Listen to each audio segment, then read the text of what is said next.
Hello, and welcome to one more edition of What Matters Most. This is actually our seventh edition, and I have to say that from Londonderry, this is probably going to be our last show recorded in New Hampshire because I am moving to California. But I promise that I will have a cable show there called What Matters Most, and you'll be able to watch me on YouTube. In any case, today is a very special day because we have a guest that I think you'll enjoy. Her name is Laurene Allen, and she is a dynamo. She's an activist for water rights for the citizens of Merrimack in New Hampshire. And I'm going to talk to her about all that she's been doing over the years. I call her the Erin Brockovich of New Hampshire. And when you see her on this show, she's going to be on a virtual interview with me. You will understand what I mean. She's truly a hero. And I'm so glad that she's with us today because, as you know, Londonderry, New Hampshire, along with Bedford, I believe, along with, of course, Merrimack and parts of Manchester, Litchfield, have a problem with water contamination. I have had a couple of guests before Laurene who spoke about it, but Laurene is the one that can answer all the questions that folks in Londonderry have about the quality of water. Water is so very important. It's one of my favorite elements. I like fire from afar, but water is so beautiful. Water is a source of life. In any case, I want to thank Erin Berry for all she's done. She's our producer, she's our director, she's our editor. Thank you for all that you've done to make this show possible, Erin, and all of the volunteers we've had who did a tremendous job. And in just a moment, we will bring you Laurene Allen. Thanks for watching. Welcome to What Matters Most, Laurene. We've had some technical issues today, but we are so pleased to have you on the show. As you can see, my background is water. I was playing water in the background because I wanted to talk about water. You can hear the sound. Oh, wonderful, wonderful. Of water. But thank you so much for coming. And you sent me your bio, and I would like to read it to our listeners. I had done the introduction in the studio, but now I'm in my home office. And I'm so glad that you made it because it's just been one technical issue after another today. So if we could just get something done, we can, have our listeners understand that this is very, very important. I'm going to read your bio. Laurene Allen is a community-based clinical social worker, co-founder of the Merrimack Citizens for Clean Water Community Action Group, and a founding member of the National PFAS Contamination Coalition. She started advocating for the needs of residents in Merrimack, New Hampshire, after learning in 2016 that her family and community members were impacted by industry attributed PFAS contamination. In addition to community engagement, education, and advocacy efforts on a local, state, and federal level, Laurene has focused on raising awareness of community health impacts believed to be associated with past and ongoing PFAS exposure. Together with citizen activists from across the nation, she has also been involved in shaping a collaborative platform of the needs of all PFAS exposed communities. Laurene strongly believes that PFAS impacted community members are their own experts, as illustrated by facilitating a community designed and led health survey.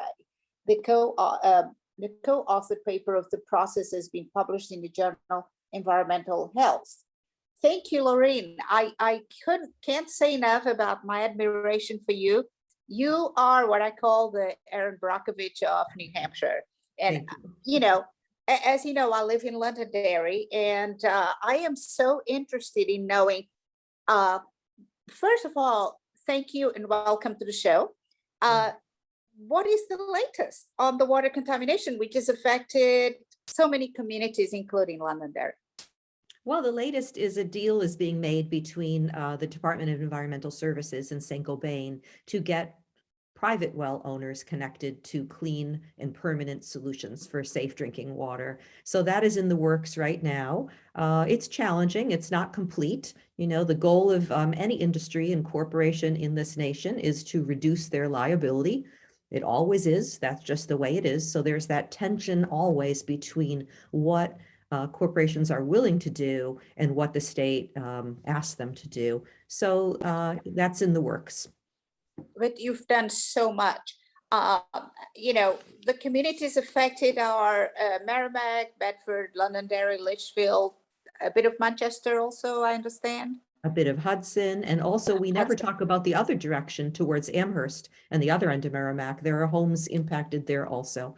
So Wow. PFAS are far-reaching. You know, for many, many years, for a couple of decades, the particles have left the air stacks at Saint-Gobain, and those travel many, many miles. So what we see is this map of contamination that people are familiar with, this blue line and red line, and then these little dots that show contaminated homes. If anyone looks at that picture or sees it on the news or on the state sites, they will notice there are dots outside the line. The reason for that is these chemicals are in the air. They are traveling miles and miles and miles. So that agreement is only what the identified responsible party was willing to take responsibility for. That is by no means the end of the problem, unfortunately. It goes on and on and on.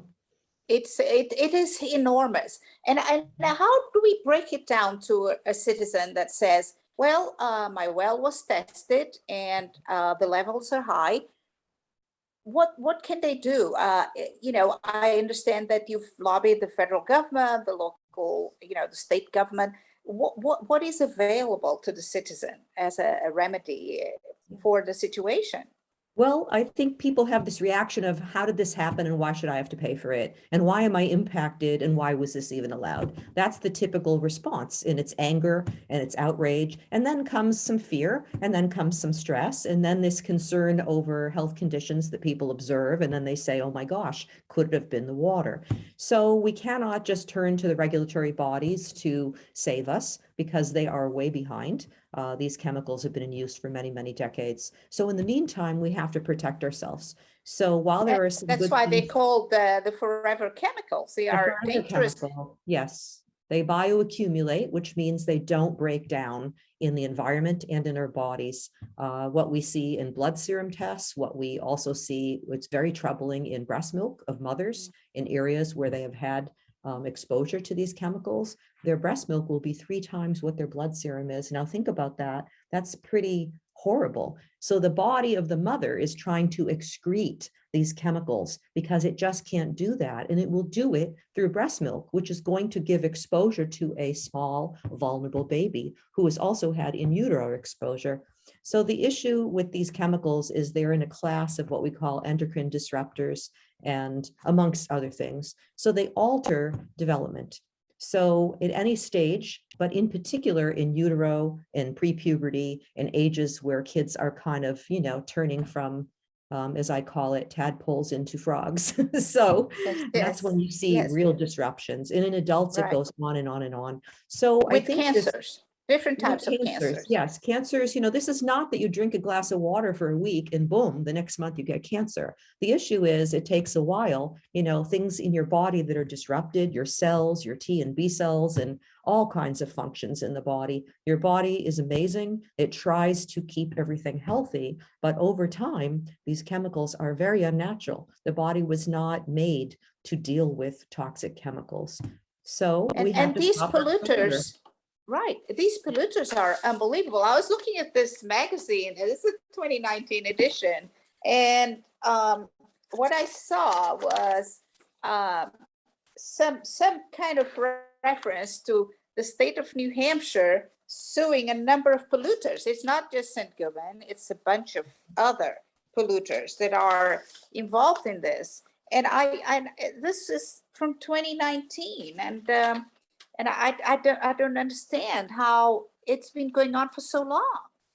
Well, what the strategy of New Hampshire was, and other states are just starting to do this, so we were kind of in the lead here, was to sue the manufacturers, the original manufacturers, DuPont and 3M, because the idea there was they made these chemicals and they should never have been used.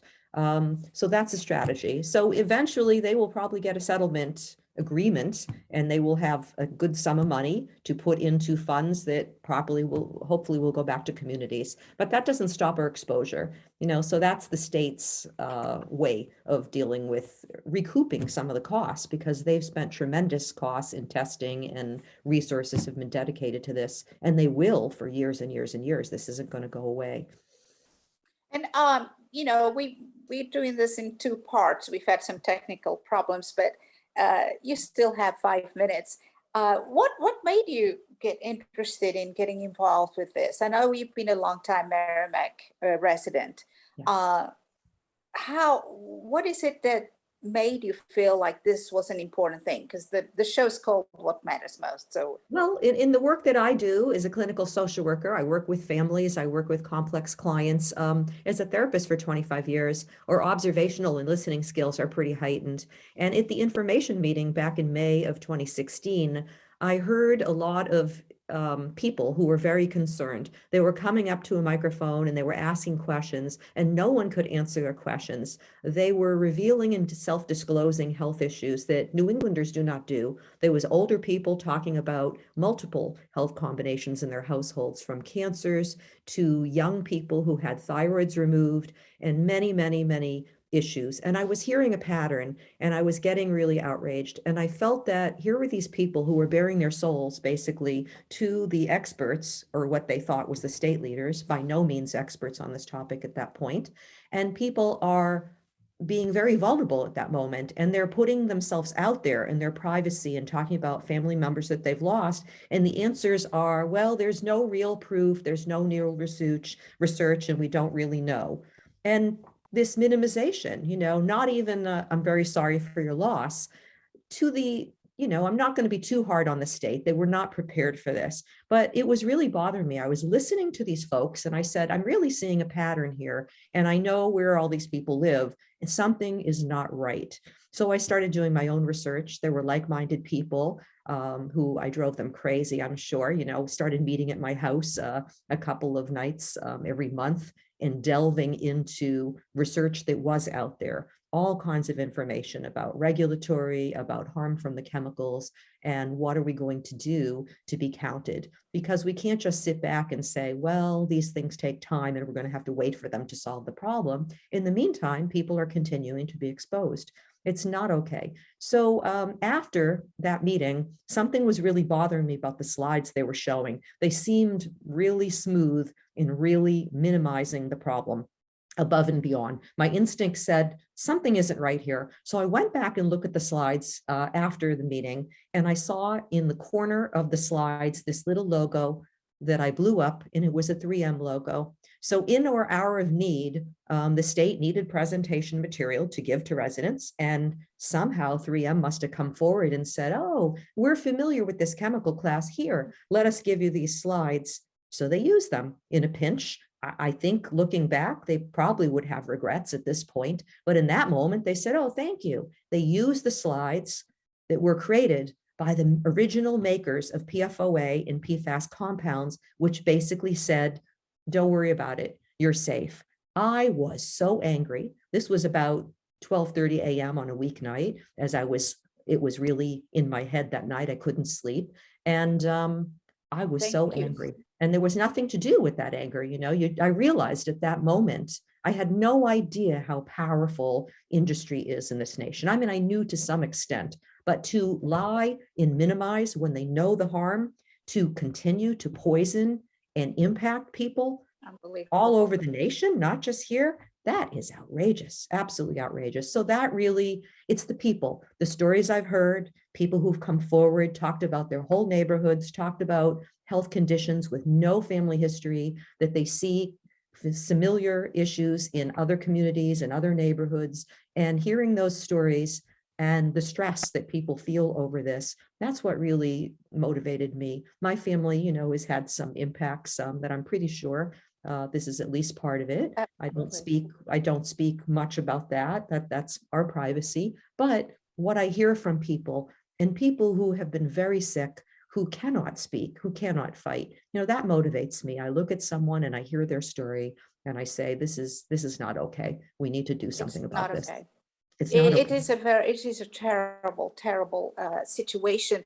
And of course, those citizens that can afford it can install a PFAS machine to remove all of these forever chemicals from the water, but it's very costly, It is very very, costly. very And costly. something that I found out a few years back, and it was not on record. Everybody was going for these whole house granulated activated carbon systems at whatever cost they were, if they could afford it. I did a lot of talking with many scientists, academics, and engineers avidly for so long, and I still have those connections.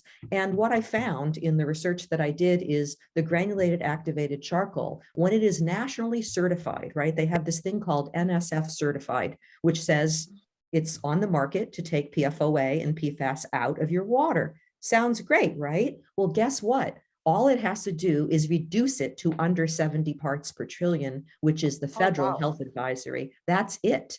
So not only is it not removing the PFAS, people are putting these in and thinking they're good for at least 5 years before they swap out the medium. In about a year, PFOA is for sure coming through, and probably before then. Then we have way more than PFOA in our water. We have all these replacement, what they call shorter chain chemicals. So just think of it like this. Anything that filters water is going to let through things of a certain size, right? So these are what they call nanoparticles. They're very, very small. So the shorter Right. chain are coming through your home system from the very start. So you're not safe from PFAS. And if your goal is to reduce it, to eliminate it, which it should be everybody's goal, you need to have a reverse osmosis system at your sink in addition for drinking, cooking For water, drinking. and also pet water, also making tea and coffee, boiling corn, boiling pasta. For cooking. Pasta will absorb, rice will absorb the chemicals from the water. So that system will be about $199. That is affordable. If you can put that in yourself, fabulous. If you have to pay someone to do it, you have to shop around. There's been some price gouging, but that will ensure that you have PFAS-free water. And I will tell you, I will never for the rest of my life be without one of those in my kitchen wherever I live. Absolutely, absolutely. And I know you have to go, but we're going to do this in two parts. But before you go, I have always been afraid of, having water in my house with chemicals. And this goes way back because I've been reading up about all these factories sort of leaking PFAS into the environment. So it's been, I would say, at least 25 years since I started installing reverse osmosis drinking water and cooking water in my homes. I lived in Texas, I lived in Virginia, and I'm now living in New Hampshire. I'm moving to California, and I intend to continue having reverse osmosis and having a machine that can reduce at least the level of PFAS contamination. But it is something that's very expensive. And as you said, it costs that much if you buy it from Home Depot, for example. But then you have to have somebody install it, and that brings the cost up, takes the cost up, and a lot of people cannot afford it. So these polluters need to provide some funding to install these machines. Is that happening still, The or state of New are they? Hampshire has put some funds aside recently, up to $1,500 per home. And that is fabulous. And that is also out of the consent area. So if your private well tests 12 parts or higher for PFOA, you can contact the state of New Hampshire and apply for this grant fund. So they know that that is not a permanent solution. It's what they call an interim solution. But if you use that money to purchase and have someone install a reverse osmosis system in your kitchen, you can do it. You can pay for the labor on this. To maintain it yourself, it's very easy. My husband has shown me how to do it. I can do it, so anyone can do it. You just kind of turn these cartridges and the membrane goes about, I do it once a year. So that will ensure not just for PFAS, but whatever you have that's tasteless, odorless, and chemical. The issue is people notice things like the chlorine in the water. They notice when we have flushed lines where we have discoloration because they can see it and taste it. So some of the most toxic chemicals are invisible. You do not taste them, you do not see them, and it's absolutely horrible. So can we go And New back? Hampshire has the highest pediatric cancer, I heard. Highest pediatric cancer, highest breast cancer, also renal and kidney cancers in this area have been shown to be statistically higher than the rest of New Hampshire, also, not just the nation. So those are related to toxic chemicals. That's right. And we're going to continue talking to Yes. Laurene a bit later on. Laurene, break. thank you so much. You're We're coming welcome. back soon. We're taking a short break. Thank you so much. We'll Right. be right back with Okay. Laurene. Thank you for being with us once again, Laurene. And I hope I'm pronouncing your name right. Am I butchering it, or is it the right way? Fine. Thank you. Okay. Well, it's lovely to have you.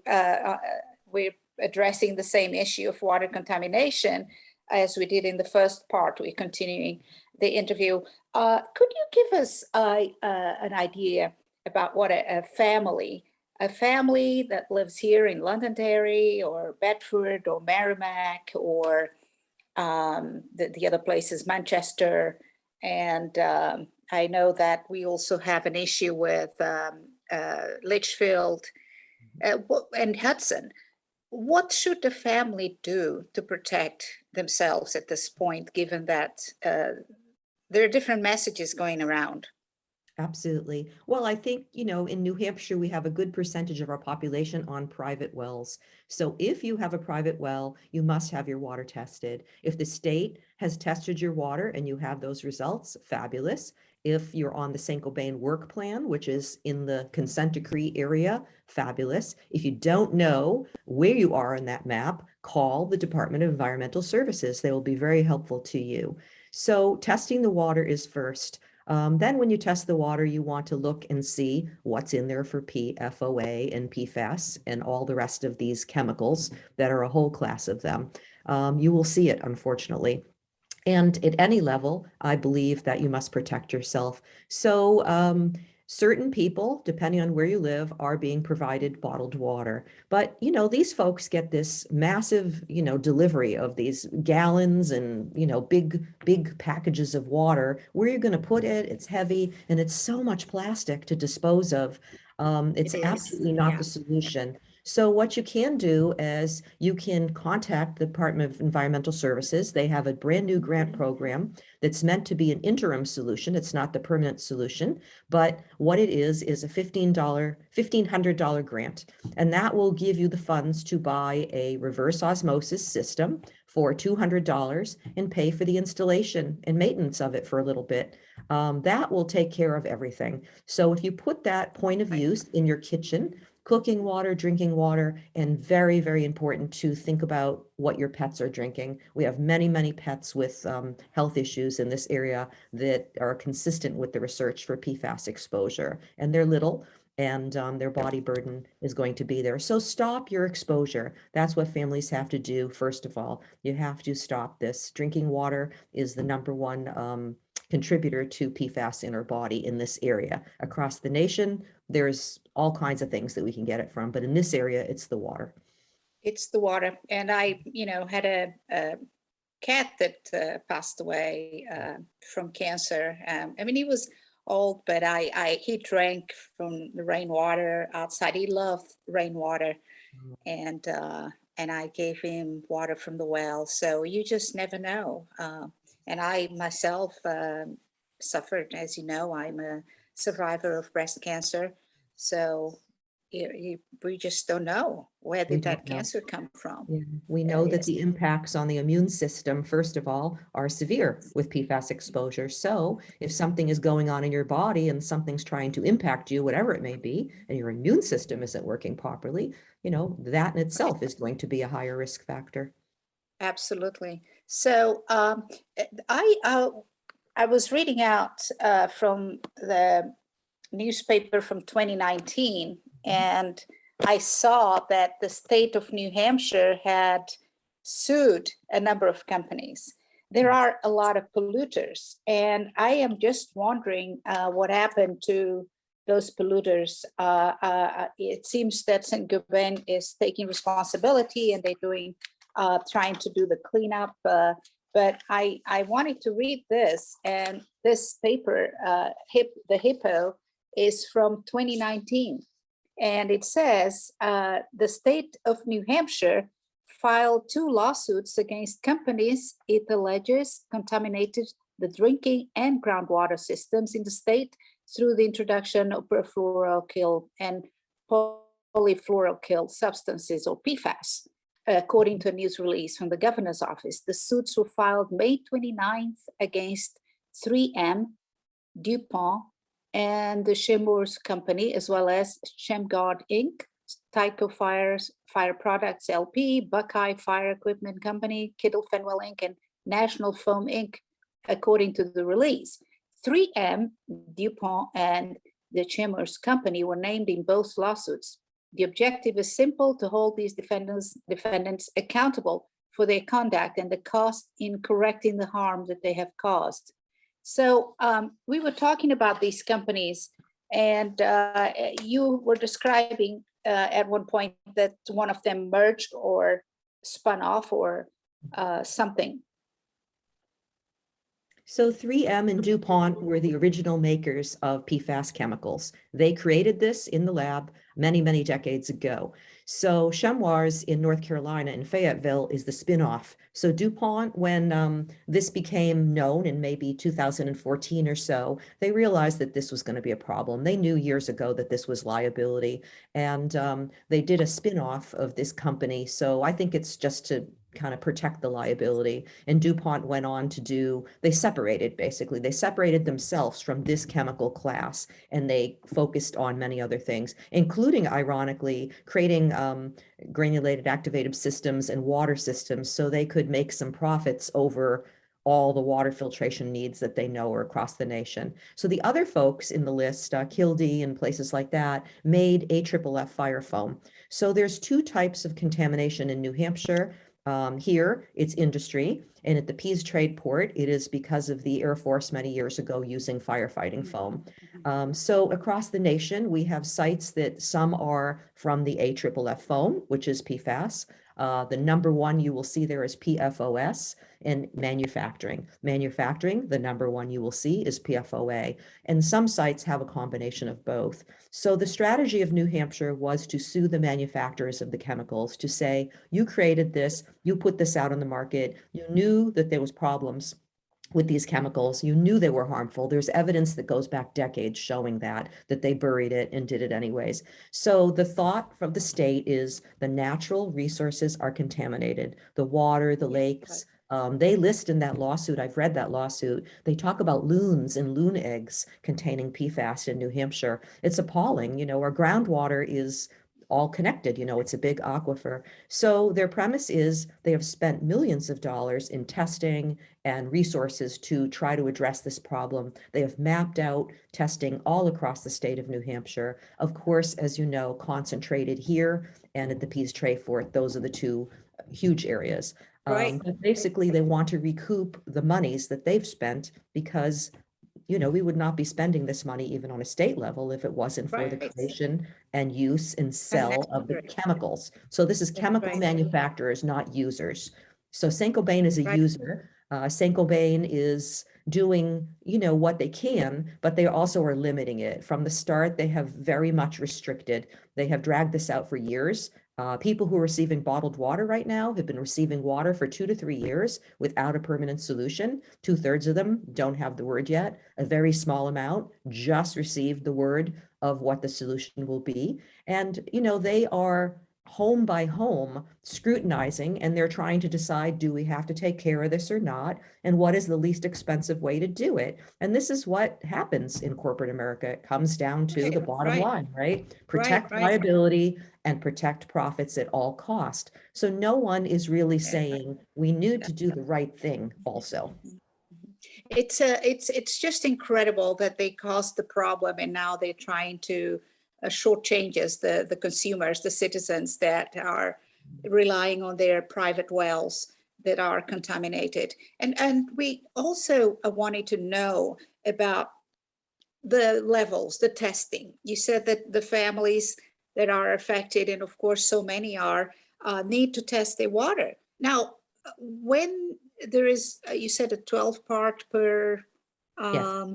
is it per quarter, or how do PPT is they, what you'll see was parts per PT? trillion. Okay, So per trillion. PFOA should be in most cases the number one, the highest amount that you'll see in the water tests. But what you'll notice when you get your water tests, because sometimes people get those test results back and they say, what do I do? What does this mean? How do I understand this? So you'll see this list of paneling of the acronyms, all these PFOA, PFOS, PFHXA, there'll be a whole bunch of them.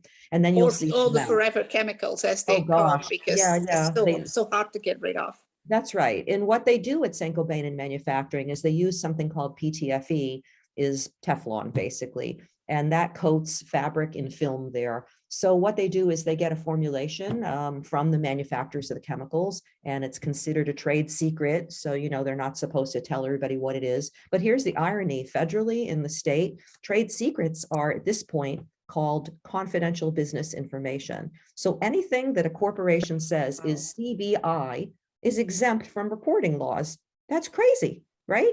That is unbelievable. That's unbelievable. So, so that's why when you get your test, you'll see this list of many of them, and you'll say, "Oh my gosh!" So you can't just say, "Is my PFOA over 12 or not?" And if it isn't, I'm quote safe, because that's how some people are thinking, and that is not really the right way to do it. You have to look at that, and you have to realize that the state is doing the best they can, but the federal government is so far behind on this issue.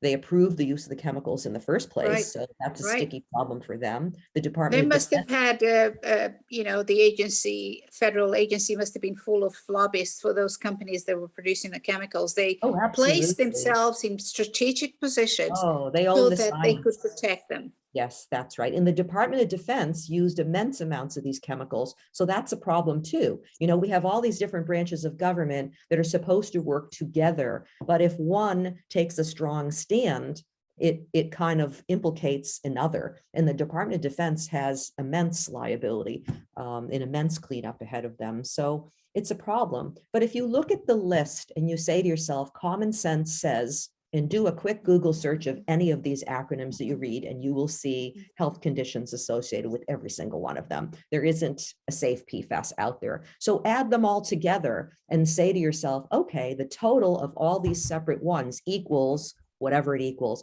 That is your total exposure. You're exposed to a mixture. You're exposed to what used to be used and what's currently used. And hopefully we can do something. So if your water testing, comes back saying that you're okay, meaning you're under the limit, you're still not protected. No, you're not. Technically. And these numbers that New Hampshire did, I worked very hard with many people in the state to create these MCLs and to be sure that they were the most stringent science. So they could only use the 12 parts because they can defend that in court, and they were able to. The science is definitive. But there's lots of research out there, and there's consensus that these chemicals are not safe at any dosage, because they're bioaccumulative. They get into your body, they don't leave your body. So if you had a daily exposure to these for many years, you're building up the chemicals. Your body cannot excrete the chemicals. So this is why, it's problem. It's hitting many types of the body. It's affecting people's health. There's a high level of kidney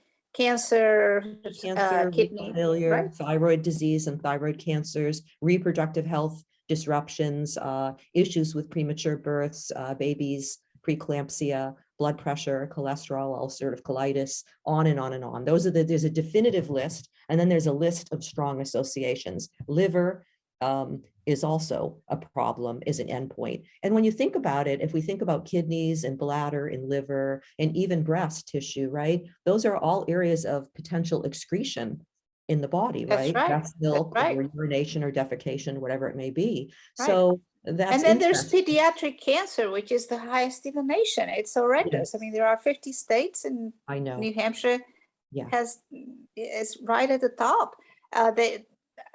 there has to be a reason for that. And I the know. fact that New Hampshire accommodated some polluters that came, for example, from Vermont and relocated here.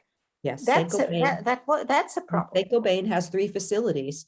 They had Bennington, Vermont, Hoosick Falls, and Merrimack, New Hampshire. And there was a company called ChemFab, and this is what they did. The fabric coating, they made the Millennial Dome and many, many things that they said, wow, look, this is great stuff. So Saint-Gobain acquired them in 2000, and it was right about when Bennington, Vermont was saying to them, hey, your air stacks are a problem. This air is not acceptable, and you need to filter your stacks. They didn't want to spend the money doing that. And they basically said, well, if you make us do it, we'll just leave and you'll lose all these jobs. And Vermont said, bye, we don't care.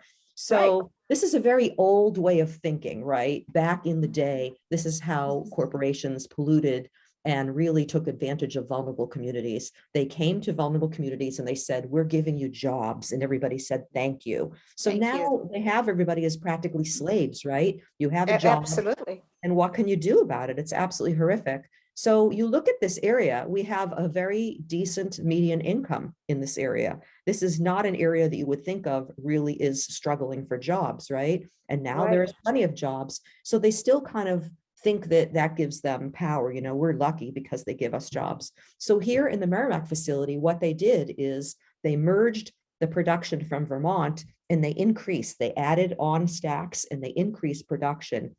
So at that point, our exposure was in trouble. So there'll be more PFAS leaking out.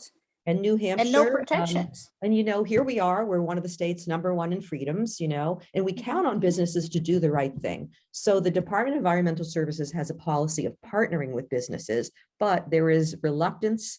There's a lot of political tension over what the role is of regulation, right? Across the nation, not just in New Hampshire. And to me, it's absolutely ridiculous. We have to find a way that do not overregulate, do not overstep. That's fine with me, but set some basic ground rules. One is you cannot spoil and ruin our natural resources and impact our health. Water is life, as they say, right? It is. It's the source of life. We can't live without water. And if they're polluting our water, they're getting into our health, our bodies and affecting our health, and the environment is getting polluted. And we have plenty of issues with the environment. There's an environmental disaster with global warming going on. Yes, it is. And the last thing we need is to have these polluters doing more harm. That's right. So we have the federal waterways, we have the state waterways, we have brooks and streams and rivers, we have fish, we have wildlife that lives in the river, all with PFAS in their bodies. We have venison. If people in this area hunt and use venison, they need to be aware of this. Other states have advisories where they actually have charts and they have guidance where they say, limit your eating of anything. So if you're fishing in New Hampshire, in this area, I would really, really strongly urge you to catch and release. Enjoy the beautiful fishing, but catch and release, because that fish has these chemicals in its body. Absolutely. Which you will eat and then compound the issue. We also know that there are other sources of PFAS. You talked about dental floss. You have to choose a natural one versus the ones that are I would, because your mouth is, you have tissue in your mouth that's absorbent, right? So your gum tissue and things is going to absorb. So that's cumulative. If you use products with PFAS every single day, microwave popcorn is the one with the highest amount. And food packaging, if you take out takeout food, you really need to think about what that's in. If you buy takeout food, what I do is I bring it home, and whatever container it's in, right? Plastic, even styrofoam is a problem. I put it in something glass if I have to reheat it, and put it in the microwave or put it in the oven. I take it immediately out. You do not keep the PFAS, the foam material that's I'll tell you something interesting. Whole Foods and various other places a number of years ago moved over to, when you go there, to the hot food bar, the cold food bar, right? And if you want to grab some good cooked food and you don't want to cook that night, it's fabulous, right? Great food. So they started using compostable containers, and everybody said, oh, this is fabulous. This is great. It Right. looks like the cardboard. Many frozen meals started using this, the healthier, Right. healthy choice and things like this. Right. So there was some testing done, and it turned out all of those fibers were full of PFAS. So immediately they committed to stop using them. Bedford High School, about 4 years right. ago, some students That's there. incredible.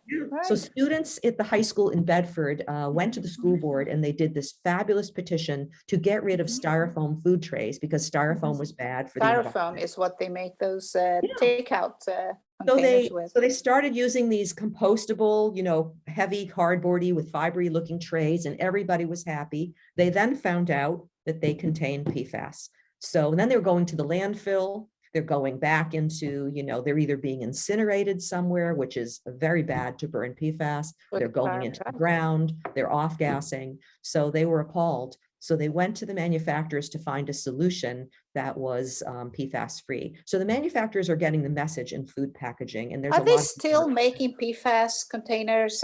Maybe we should target those manufacturers of PFAS containers. Moving forward, the tricky part is going to be everything that says it's PFAS free or PFOA free is not. They're using more PTFE. And we know that here, what that is Saint-Gobain. PTFE is Teflon. So you're going to start seeing that on cookware and things, and people say, oh, it's safer. It's still Teflon. It's still PFAS. It's a polyfluoromer. And that is so far exempt from the work that the EPA is doing. And we need to work very hard to get that included in classification of PFAS. Absolutely. So this is one more chemical. Yeah, carve out your cash cow basically, and make That's that right. exempt Yeah. from all the work that's being done by activists and people on a state level and everybody partnering together, and keep doing what you're doing and say it's safe. And it's a big deception. It's a big deception. It really is deceptive. And here we are in Londonderry and Bedford, New Hampshire. I mean, all these towns in New Hampshire that have in Londonderry over 600 homes have tested above the limit for contaminated water.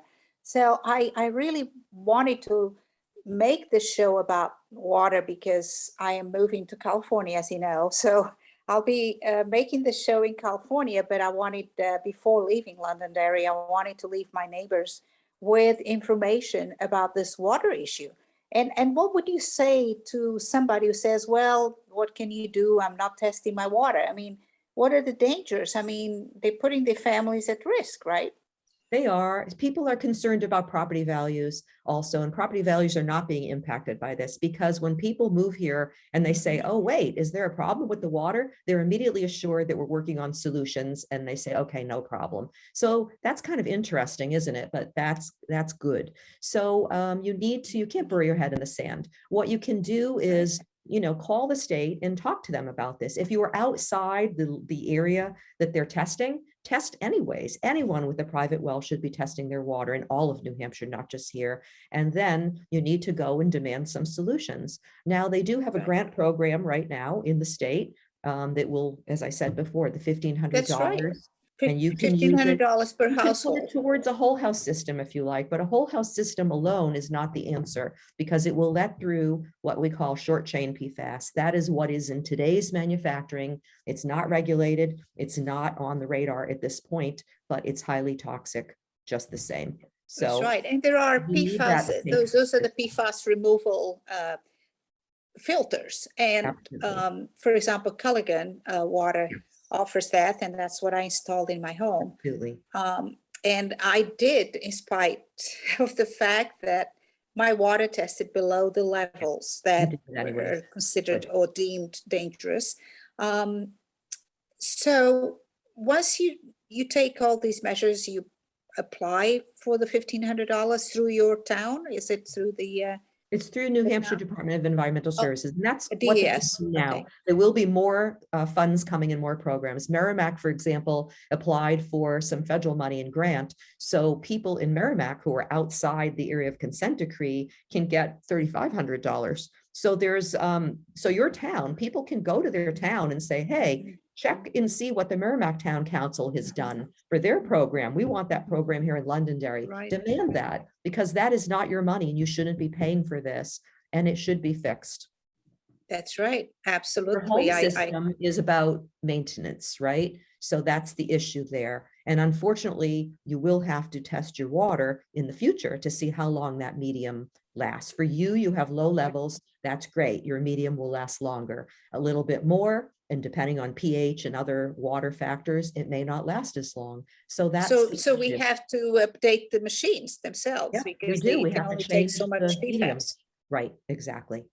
So Yes. it will leak some of It the, will break through. It will break through. And the it will, shorter chemicals will break through almost from the start. So that's why I'm a big believer in, and the state will agree with me, any expert will agree with me. If you put that point of use filter in your kitchen, in addition to the whole house, the it's very, reverse osmosis is the you will best. be, you will have clean water. You will have safe, clean water. You can fill up glass jars. You can, you can get rid of the plastics because you can fill from your own system there. Very easy to maintain. You can do it yourself.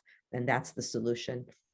I'll And you never can do get without one. the reverse osmosis filter from Home Depot or Lowe's or any of There's a good these. one that I like that you can buy online. Amazon even sells it now, or from the Oh, manufacturer really? called APEC, APEC. The reason I like that one is its Okay. installation and its swapping out. The maintenance is very good. Some of the other ones, when you switch out the cartridges, there's little rings and little parts there that are very hard and you can break them, and that's not good. And then you're not So going to the be happy. APAC is a good brand that APEC is some of our excellent. neighbors should look into installing in by their kitchen sinks so they can use it for cooking, for drinking, or any other uses of water that are consumable And by as the. a habit, as a habit, when you take a teapot or a coffee pot, you just put it right under the faucet, right?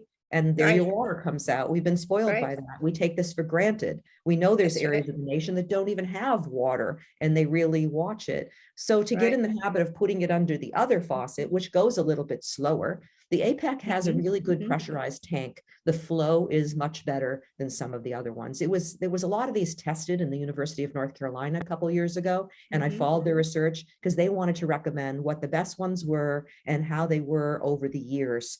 And that's the one that had the best results in maintenance. APAC. And it's quicker. It's a quicker flow. And you can So, order it from Amazon, order it online. $200. And can somebody install it, or do you need to have somebody come to your home to If install you it? are handy, you can install it. The issue that you will have, the funny one is, do you want to give up cabinet space underneath for those cartridges? I didn't want to do that. I like my cleaning supplies under the sink. So my husband drilled a hole there and went right underneath in the basement. He made a little shelf for the RO tank. He put it there and he put them against something, a piece of wood on the wall. They're right there, which is much easier when we want to swap the cartridges. That's in right. basement, because you're not trying to fit yourself under Move the all your sink cleaning and bang your supplies head from and, underneath the sink. have a cursing husband under Absolutely. there who's trying to do something in tight spaces. Exactly. Yeah. That makes sense. That's really good, very good practical If you can do it advice yourself, because fabulous. If you yeah, need absolutely. someone to do it for you, then get that. The $1,500 will cover the labor. That's the nice thing from the state. And if you have someone doing that for you, or you can, what you want to do is you want to do a little, I think it's called just a tee off from that. So what you can do is that will supply the water to your sink faucet that will be dedicated for this. And then this tee off can get it to your fridge. So your ice maker and your water will be PFAS free, because the refrigerator filter, a lot of people think, oh, that will take care of it. Look at the size of a No, fridge it does filter not. and look at the tank, in remediation. Right. It does not. They installed mine in the garage, in the workroom, and it goes splits between the refrigerator and the kitchen Fabulous. sink. So that's what Well done. works the best. Then you get filtered water, PFAS-free water through reverse osmosis. Thank God for that system. Right. I am very grateful that it exists, because it would be terrifying if we had no solution at all. Now, another question is, for people that have already invested, can they get a refund if they purchased equipment before Yes, you going can. to You DS? can. I believe New Hampshire said from September 2019. So from anything that you purchased from September 2019 on, and the reason is that's when they enacted the new state MCLs. So if your water tested at 12 parts or higher at that point or at any point from then, and you put money in, you can apply for this $1,500 grant. That's great. But The again, other push your question I town have, council to do more than that. absolutely. And the other question I have is, for people that test below the limits, Mhm. you do not qualify for the $1,500, right? Only for You for don't those. at this point, but you may, depending on in the fall, the EPA is looking at putting out some updated advisories, and they're looking at 5 or 6 PFAS. So if they do something and they acknowledge the mixture of these 6 at least, that's going to help us in the state, because then the state will follow their lead. So there may be some good things coming, or you can look at when you tested and test again, because people who are testing are finding that the numbers are higher. Unfortunately, as time goes by, they're not going down. Wow, that's They're going up. incredible. They're going up. That's just really incredible. But anyway, going to you, because the name of the show is What Matters Most. What made you get interested in doing this, Well, in helping your community? The money at this point is what people think about. We shouldn't be paying the cost. What's this going to cost us? That's what people are really angry about. Or why should I have to do this? But in the very beginning, when they had the information meeting in the spring of 2016, there were many, many people who came to that meeting in my town. It was standing room only in the high school. And they went up to the microphone afterwards and they asked over and over and over about certain health conditions that they had wondered why had happened in their family. And I was hearing these patterns, and I was hearing older New Englanders who do not self-disclose. They do not talk about their private things in public. Older people and younger people too, but the older people were haltingly asking questions about someone who had a cancer, someone whose life had been lost, and profiles in their family with no family history. And they were very vulnerable. And they were looking there and they were saying, could this be why? Could the water have caused it? So they were just at this moment where they were like, oh my God, that might be why this happened to my family member or myself. And the state was kind of saying, well, we don't really know. These are emerging contaminants. There's no, they were very casual about it. They were minimizing the problems. They were looking at the federal guidance, which was much, much too high.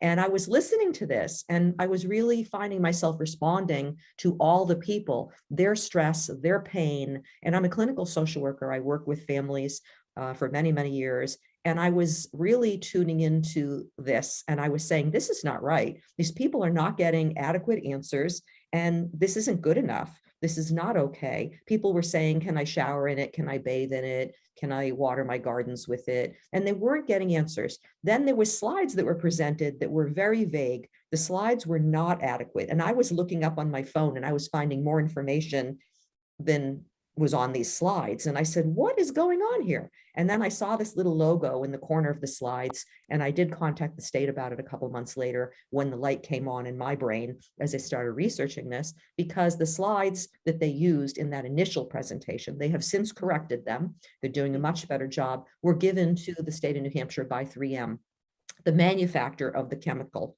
So no wonder the info slides minimized and denied and basically said, yeah, you can't prove it. There's no real problem here. We don't really know. And claimed there was no science. There's plenty of science. So the health, it's about the health of people. Right. And Right. that's Just putting 2 and 2 together, and you brought it all together, and you created this dynamic citizens group, activist group in Merrimack. How many members do you have, and how committed are they to this We have cause? several hundred members, and we have about a dozen people in town who've been very committed to this from the start, and have worked diligently and have learned so much. So when you have the level of knowledge that we have educated each other, went to conferences, talked with the state, had many coffees, we're educating anybody in office that we can because they represent us. We're educating other folks, and people can come and ask their questions.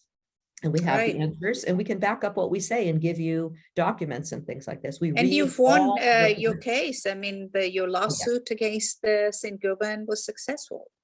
Well, partially, there's a lot more work to be done. There's still exposure there, and the town in the village district where the public water comes from and residents are working closely together with our elected officials, the state. We do work on the federal level also, because we need the federal government to really lead a little better, because the state is spending an immense amount of money trying to prove their case here.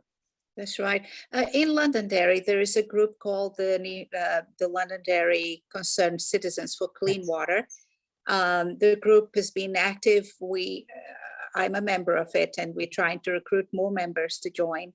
What would you say to citizens that have not joined this citizens group? Should they be joining? Because I guess with more people involved, there would be more power given to the Yes. people and the residents.